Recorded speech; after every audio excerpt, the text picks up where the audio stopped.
നമസ്കാരം. സന്ധ്യാദീപത്തിലേക്ക് എല്ലാ സജ്ജനങ്ങൾക്കും സ്വാഗതം.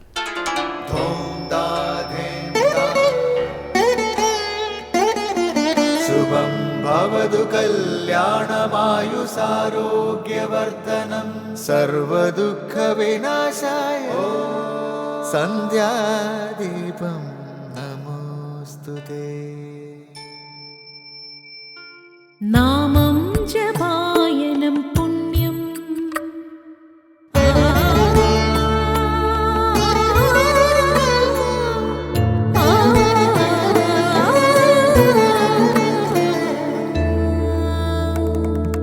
നാമം ജപായനം പുണ്യം നിരുപമദീപാങ്കുരം പോലെ സ്വരശ്രുതിലയവരമതുലം ദീവാങ്കണം മോക്ഷ സംഗീതസാരം നീളും വഴിത്താരയിൽ ജീവതാരം മന്ത്രാലാപം മായാവിൻ നിൻ പ്രസാദം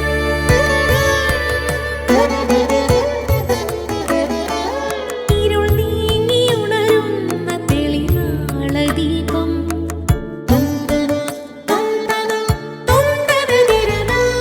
ഇരുൾ നീങ്ങിയുണരുന്ന തെളിനാളദീപം പ്രണവാമൃതം ചൊരിയുന്ന ദീപം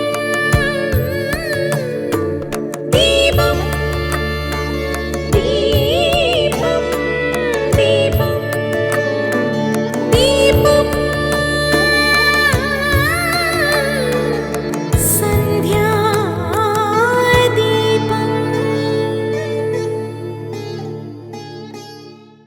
ഏതാണോ സത്യം അതുതന്നെയാണ് ധർമ്മം. ഏതാണോ ധർമ്മം അതുതന്നെ പ്രകാശം. ഏതാണോ പ്രകാശം അത് തന്നെ സുഖം. ഏതാണ് അസത്യം അതാണ് അധർമ്മം. അധർമ്മമായത് അന്ധകാരം. അന്ധകാരമാകട്ടെ ദുഃഖവുമാണ്.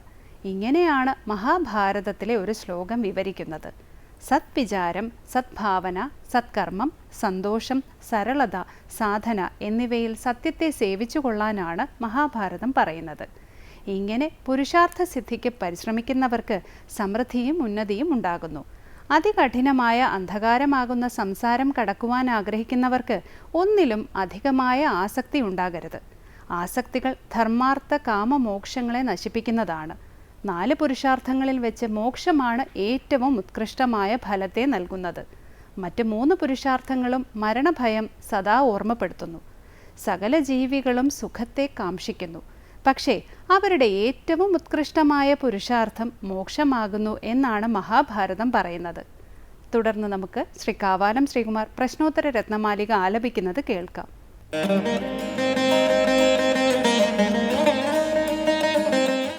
को नरकः परवशता किं सौख्यं सर्वसंगविरतिः या किं साध्यं भूतहितं प्रियं च किं प्राणिनां हसवः को नरकः परवशता किं सौख्यं सर्वसंगविरतिः या किं साध्यं भूतहितं प्रियं च किं प्राणिनां हसवः. അടുത്തതായി ശങ്കര സ്തോത്രാമൃതം. ശ്രീ ശങ്കരാചാര്യരുടെ പ്രശ്നോത്തര രത്നമാലികയിലെ 11ാം ശ്ലോകത്തിൽ ചന്ദ്രകിരണങ്ങൾ പോലെ അങ്ങേയറ്റം ആശ്രയിക്കാവുന്നവർ ആരെന്നാണ് ചോദ്യം. സജ്ജനങ്ങളാണ് നമുക്കെപ്പോഴും ആശ്രയിക്കാവുന്നവർ എന്നാണ് ആചാര്യൻ പറയുന്നത്. ആരാണ് സജ്ജനമെന്നും എന്താണ് നരകമെന്നുമുള്ള ചോദ്യങ്ങളെ വ്യാഖ്യാനിക്കുകയാണ് ഇന്ന് ശങ്കര സ്തോത്രാമൃതത്തിൽ സ്വാമി ചിദാനന്ദപുരി.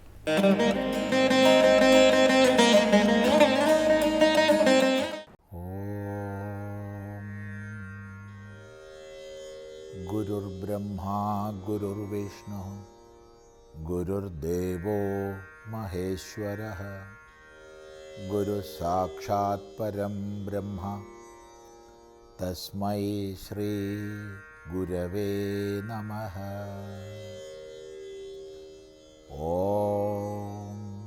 സദാശിവസമാരംഭാം ശങ്കരാചാര്യമധ്യമാം അസ്മദാചാര്യപര്യന്താം വന്ദേ ഗുരുപരമ്പരാം. പ്രശ്നോത്തര രത്നമാലികയിൽ 11-ാമത്തെ ശ്ലോകമാണ് നമ്മൾ ശ്രദ്ധിക്കുന്നത്. അവിടെ താമരദളത്തിലെ ജലകണിക പോലെ അത്യന്ത ചഞ്ചലമായത് എന്താണ് ചോദിച്ചു. മറുപടി യൗവനവും ധനവും ആയുസ്സും. എന്തിനെക്കുറിച്ചാണോ നമ്മൾ ദുരഭിമാനത്തെ പ്രാപിക്കുന്നത് അതൊക്കെ അത്യന്ത ചഞ്ചലമാണ് എന്ന് നമ്മളെ ഓർമ്മിപ്പിച്ചു. തുടർന്ന് കഥയ പുന കേ ശശിന കിരണസമാഹ കേ ശശിനഃ കിരണസമാഹ കഥയ കഥയ പറഞ്ഞു പറഞ്ഞാലും ഉത്തരം പറയൂ. എന്താണ് പറയേണ്ടത്? ശശിനഃ കിരണസമാഹ കേ, ചന്ദ്രൻ്റെ കിരണത്തിന് തുല്യരായവരാര്? അങ്ങേയറ്റം ആശ്രയിക്കത്തക്ക, അങ്ങേയറ്റം ഹൃദ്യമായ, ശീതളിമയാർന്ന, അതേ സമയത്ത് പ്രകാശയുക്തമായ.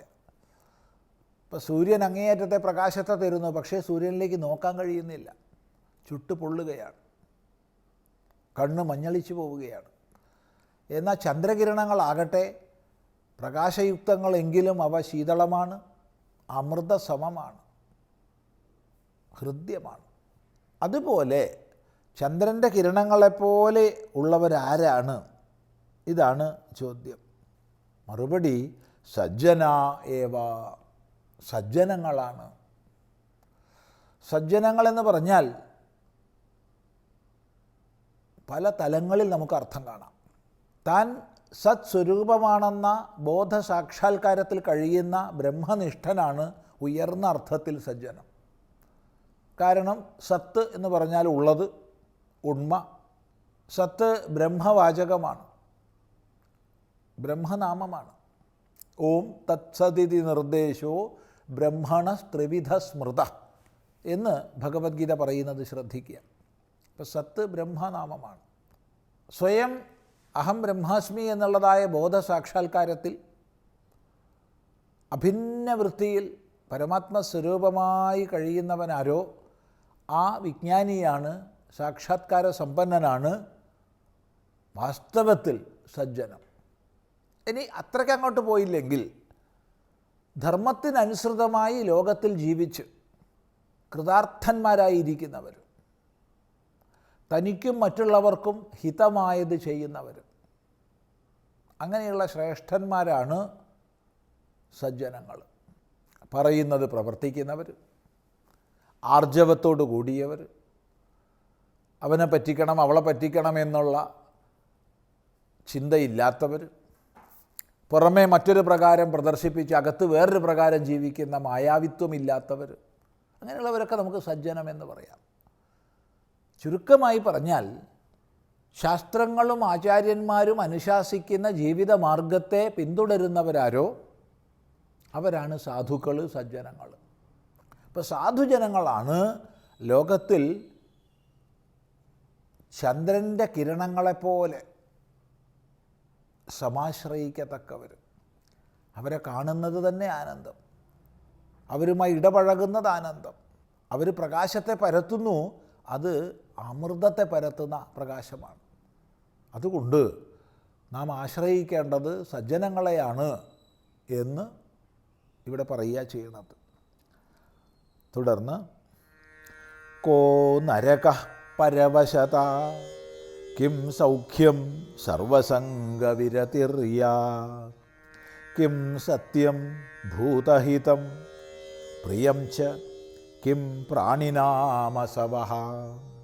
കോ നരകഃ പരവശത കിം സൗഖ്യം സർവസംഗവിരതിർയാ കിം സത്യം ഭൂതഹിതം പ്രിയം ച കിം പ്രാണിനാമസവഃ. കഹ നരകഃ, നരകം എന്താണ്? എന്താണ് നരകം?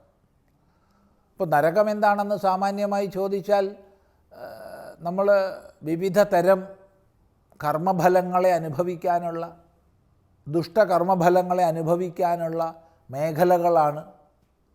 അത്തരം ദുഃഖാനുഭവങ്ങളാണ് നരകമെന്നൊക്കെയാണ് സാമാന്യമായിട്ട് പെട്ടെന്ന് വാച്യാർത്ഥത്തിൽ പറയുക. എന്നാൽ ഇവിടെ ആചാര്യൻ പറയുകയാണ്, നരകമെന്ന് പറഞ്ഞാൽ പരവശതയാണ്. പരവശനായി പോവുക, സ്വവശനല്ലാതാവുക. രോഗങ്ങളെ കൊണ്ടോ മറ്റ് ക്ലേശങ്ങളെ കൊണ്ടോ ദാരിദ്ര്യം കൊണ്ടോ അജ്ഞാനം കൊണ്ടോ മറ്റേതെങ്കിലും പ്രകാരത്തിൽപ്പെട്ട ദൗർബല്യത്താലോ മറ്റുള്ളവരെ ആശ്രയിച്ചാലേ ജീവിക്കാൻ പറ്റൂ. നടക്കണമെങ്കിൽ മറ്റൊരാളുടെ സഹായം വേണം, ഭക്ഷണം കഴിക്കണമെങ്കിൽ മറ്റൊരാളുടെ സഹായം വേണം, എന്തിനും മറ്റൊരാളുടെ സഹായം വേണ്ട അവസ്ഥാവിശേഷം, പരന് മറ്റൊരാൾക്ക് വശകനാവുന്നത്, ഇതാണ് നരകം. ഇനി ഒരാൾക്ക് സാമ്പത്തികമായോ ശാരീരികമായോ ഇന്ദ്രിയപരമായോ ഒരു ക്ലേശവുമില്ല, എല്ലാ പ്രകാരത്തിലുമുള്ള ബലമുണ്ട്, എല്ലാ പ്രകാരത്തിലും സുശക്തനാണ്.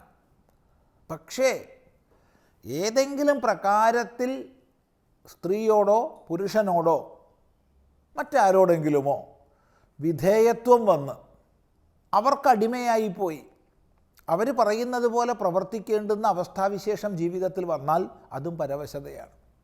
അപ്പോൾ പരവശത എന്ന് പറയുമ്പോൾ കേവലം രോഗം, വ്യാധി തുടങ്ങിയവ മാത്രം നമ്മൾ മനസ്സിലാക്കിയാൽ പോരാ. ഏത് പ്രകാരത്തിലുള്ളതായാലും രാഷ്ട്രീയപരമായിട്ട് പരവശത വരും. എല്ലാ പ്രകാരത്തിൽപ്പെട്ട ശക്തിയുണ്ട്, സമ്പത്തുണ്ട്, ജനസമ്മതിയുണ്ട്, എല്ലാം ഉണ്ട്. പക്ഷേ നേതാവിൻ്റെ തെറ്റുകൾക്ക് കൂട്ടുനിൽക്കേണ്ടി വരിക, അതിനെതിര് പറയാൻ കഴിയാതിരിക്കുക, അയാളുടെ കണ്ണുരുട്ടലിന് വഴിപ്പെടേണ്ടി വരിക, അത് പരവശതയാണ്. ഇപ്പം ഏത് പ്രകാരത്തിൽപ്പെട്ടതായാലും ജീവിതത്തിൽ നമുക്ക് പരവശതയുണ്ടോ അതാണ് നരകം. ഇപ്പോൾ കോ നരകഃ, എന്താണ് നരകം? മറുപടി പരവശത. തുടർന്ന് നമുക്ക് അടുത്ത പ്രാവശ്യം ശ്രദ്ധിക്കാം.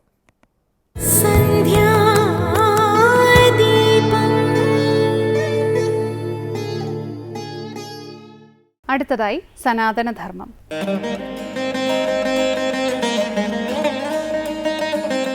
ശ്രീനാരായണ ഗുരുദേവൻ്റെ വളരെ പ്രസിദ്ധമായിട്ടുള്ള, മിക്കവാറും ആളുകൾ കേട്ടിട്ടുള്ള ഒരു കൃതിയാണ് ദൈവദശകം. പൊതുവെ അത് പ്രാർത്ഥനാഗീതമായിട്ടാണ് അറിയപ്പെടുന്നത്. പക്ഷേ നമ്മൾ ഉപനിഷത്ത് പഠിക്കുമ്പോൾ അല്ലെങ്കിൽ ഭഗവത്ഗീത പഠിക്കുമ്പോൾ അതിൻ്റെ എല്ലാം സാരമായിട്ടാണ് ഗുരു 10 മലയാള പദ്യങ്ങളിലൂടെ ഏറ്റവും ലളിതമായിട്ടുള്ള പദങ്ങൾ ഉപയോഗിച്ച് ദൈവദശകം രചിച്ചിട്ടുള്ളത്. ഉപനിഷത്തിൽ തന്നെ വാക്കുകളെ മാറ്റാതെ ഗുരു ദൈവദശകത്തിൽ ഉപയോഗിച്ചിട്ടുണ്ട്. കേൾക്കുമ്പോൾ അത് മലയാളം വാക്കായിട്ട് നമുക്ക് തോന്നും, പക്ഷേ അത് സംസ്കൃത വാക്കുകളാണ്, ഉപനിഷത്തിൽ ഉപയോഗിച്ചിട്ടുള്ള വാക്കുകളാണ്. നീ സത്യം ജ്ഞാനം ആനന്ദം എന്നാണ് ആ വാക്ക്. സത്യം ജ്ഞാനം അനന്തം ബ്രഹ്മ എന്ന് സംസ്കൃതത്തിൽ ഉപനിഷത്തിൽ അത് പറയാം. ബ്രഹ്മ എന്നുള്ളിടത്ത് ഗുരു നീ എന്ന് പറഞ്ഞു, ദൈവം. ഇപ്പോൾ ഗുരു ദൈവദശകത്തിൽ പറയുന്ന ദൈവം എന്ന് പറയുന്നത് നമ്മളുടെ കാലദേശങ്ങളുടെ ഉള്ളിൽ നിൽക്കുന്ന ഒരു ദൈവത്തെക്കുറിച്ചല്ല, അല്ലെങ്കിൽ ദേവതകളെക്കുറിച്ചല്ല. ഇപ്പോൾ കൃഷ്ണൻ അല്ലെങ്കിൽ ഗണപതി, ദേവി എന്നൊക്കെ പറയുന്നത് കാലദേശങ്ങളുടെ ഉള്ളിൽ നിൽക്കുന്ന ഒരു ദേവതയാണ്. പക്ഷെ ദൈവമെന്ന് പറയുന്നത് കാലദേശാധിവർത്തിയാണ്. അതിനെ ബ്രഹ്മമെന്നാണ് സംസ്കൃതത്തിൽ പറയുന്നത്. അപ്പോൾ ഉപനിഷത്തിൽ സത്യം ജ്ഞാനം അനന്തം ബ്രഹ്മ എന്ന് പ്രയോഗിച്ചപ്പോൾ അത് ഗുരു ഇവിടെ എടുത്തിട്ട് പറഞ്ഞു നീ എന്ന് പറഞ്ഞാൽ ദൈവം, ബ്രഹ്മം എന്ന് പറയുന്നത് സത്യമാണ്, ജ്ഞാനമാണ്, ആനന്ദമാണ്. അനന്തം ആനന്ദമാണ്. ആനന്ദം എപ്പോഴും അനന്തമായിട്ടാണ്, അതിന് യാതൊരു അന്തവുമില്ല, അവസാനവുമില്ല. അപ്പോൾ ഇവിടെ സത്യം എന്നുള്ളത്, ജ്ഞാനം എന്നുള്ളത്, ആനന്ദം എന്നുള്ളത് നമ്മുടെ ദൈനംദിന ജീവിതത്തിലുള്ളതാണ്. അപ്പോൾ ദൈവത്തെ തേടി പുറത്തേക്കല്ല നമ്മൾ പോകേണ്ടത്. പക്ഷെ ദൈനംദിന ജീവിതത്തിൽ നമ്മളെ നമ്മുടെ മാതാപിതാക്കൾ പഠിപ്പിച്ചിരിക്കുന്നത് ദൈവം നമ്മളിൽ നിന്ന് വ്യത്യസ്തമാണ്, വേറെ ഏതോ ലോകത്തിരിക്കുന്നതാണ്, മരിച്ചു കഴിഞ്ഞിട്ടൊക്കെ അങ്ങോട്ട് പോകാൻ പറ്റുള്ളൂ എന്നൊക്കെ ചില ധാരണകളുണ്ട്. അപ്പോൾ അങ്ങനെയല്ല എന്ന് ഉപനിഷത്തും ഗീതയും ബ്രഹ്മസൂത്രവും ഒക്കെ അതിശക്തമായി നമ്മളോട് പറയുകയാണ്. പക്ഷേ നമ്മൾക്ക് അതല്ല വേണ്ടുന്നത്. നമ്മൾക്ക് നമ്മൾ ഇഷ്ടപ്പെടുന്ന രീതിയിലുള്ള ഒരു ദൈവം, നമ്മുടെ സങ്കല്പത്തിലുള്ള ദൈവം. നമ്മുടെ സങ്കല്പത്തിലുള്ള ദൈവത്തിന് ഒരുപാട് കുറവുകളുണ്ടാവും. നമ്മുടെ കർമ്മങ്ങൾ ചിലപ്പോൾ നമ്മൾ വിചാരിക്കും, എന്തുകൊണ്ട് പുറത്തിരിക്കുന്നൊരു ദൈവം എനിക്ക് ഇങ്ങനെയൊക്കെയുള്ള ചില കഷ്ടപ്പാടുകൾ വിധിച്ചു. അങ്ങനെയല്ല, നമ്മുടെ കർമ്മങ്ങൾ, നമ്മുടെ വാസനകൾ ആണ് നമ്മുടെ വിധി നിശ്ചയിക്കുന്നത്. സുഖം വന്നാലും ദുഃഖം വന്നാലും. ഈ ജന്മത്ത് ചിലർ ഒരുപാട് ദുഃഖിക്കുന്നുണ്ടാവാം, ചിലർ ഒരുപാട് സുഖിക്കുന്നുണ്ടാവാം. മാറാവ്യാധികൾ വരുന്നുണ്ട്. ഒരുപക്ഷെ നമ്മൾ കർമ്മ നിയമത്തെക്കുറിച്ചൊക്കെ ഇവിടെ പറയുമ്പോൾ യുക്തിവാദികളും അല്ലെങ്കിൽ ആധുനിക സയൻസ് പഠിച്ചവരൊക്കെ വിമർശിക്കാം. ഒരു കർമ്മ നിയമമല്ല അത് നമ്മൾ. അപ്പോൾ അവിടെ അവർക്ക് സൂക്ഷ്മമായ ഒരു തലത്തെക്കുറിച്ചുള്ള അറിവിൻ്റെ അഭാവമുണ്ട്. മഹർഷിമാരങ്ങനെയല്ല. അവർ കൃത്യമായിട്ട് പറയുന്നു, നമ്മൾ ചെയ്യുന്ന കർമ്മത്തിൻ്റെ ഫലമാണ് നമ്മൾ അനുഭവിക്കുന്നത്. എത്രയോ ജന്മങ്ങൾ നമുക്ക് കിട്ടിയിട്ടുണ്ട്. അവിടെയൊക്കെ നല്ല കർമ്മങ്ങളും ചെയ്തിട്ടുണ്ട്, ചീത്ത കർമ്മങ്ങളും ചെയ്തിട്ടുണ്ട്. നല്ലത് ചെയ്യുമ്പോൾ നല്ലത് അനുഭവിക്കുന്നു, ചീത്തയാണ് ചെയ്തിട്ടുള്ളതെങ്കിൽ ചീത്ത.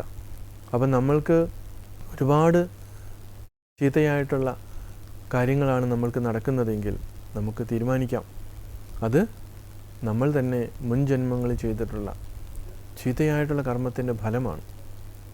അപ്പോൾ ഈ ജന്മത്ത് നമ്മൾ ചീത്തയായിട്ടുള്ള കർമ്മങ്ങൾ ചെയ്യാതിരിക്കുക, മറ്റൊരാളെ ഉപദ്രവിക്കാതിരിക്കുക, മറ്റൊരാളെ മാനസികമായി വിഷമിപ്പിക്കാതിരിക്കുക, അങ്ങനെയുള്ള നല്ല നല്ല കാര്യങ്ങൾ ചെയ്യുമ്പോൾ അത് മാറി വരും.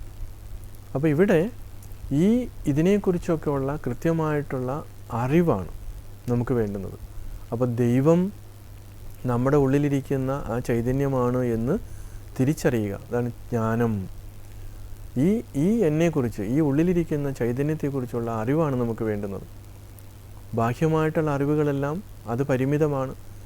അവിടെയല്ല ഈ യഥാർത്ഥത്തിലുള്ള ജ്ഞാനം ഇരിക്കുന്നത്. ഇവിടെ പറയുന്ന പ്രതിപാദിക്കുന്ന ജ്ഞാനം എന്ന് പറയുന്നത് നമ്മളുടെ ഉള്ളിലിരിക്കുന്ന ചൈതന്യത്തെക്കുറിച്ചുള്ള, അത് സത്യമാണ്, ഒരിക്കലും മാറ്റമില്ലാത്തതാണ്.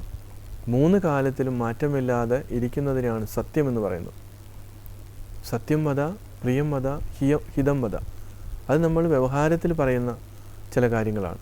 നമ്മൾ സത്യമേ പറയാവൂ, ഹിതമായിട്ടുള്ളത് പറയണം, ഇത് പ്രിയമായിട്ടുള്ളതും പറയണം. അങ്ങനെ വരുമ്പോഴും നമുക്ക് നമ്മുടെ കർമ്മം ശരിയായ ദിശയിൽ പോകുമെന്നുള്ളതാണ്.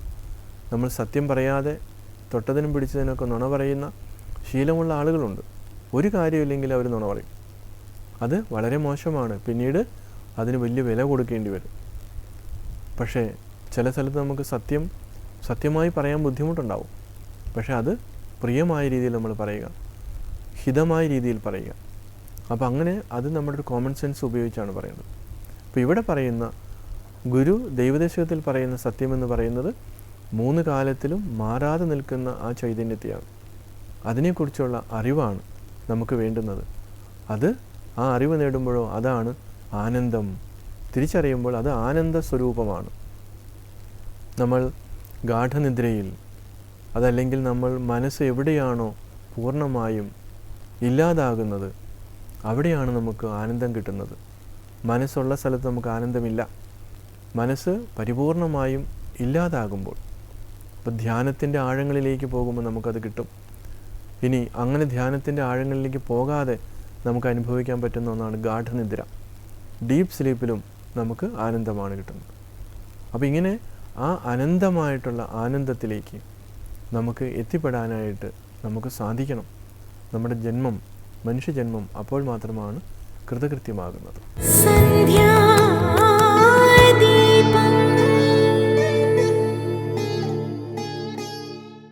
അടുത്തതായി ദീപാരാധനയാണ്. ക്ഷേത്ര സന്നിധിയിലെത്തി മംഗളാരതി തൊഴുത് ഇന്നത്തേക്ക് മടങ്ങാം. എല്ലാവർക്കും നമസ്കാരം.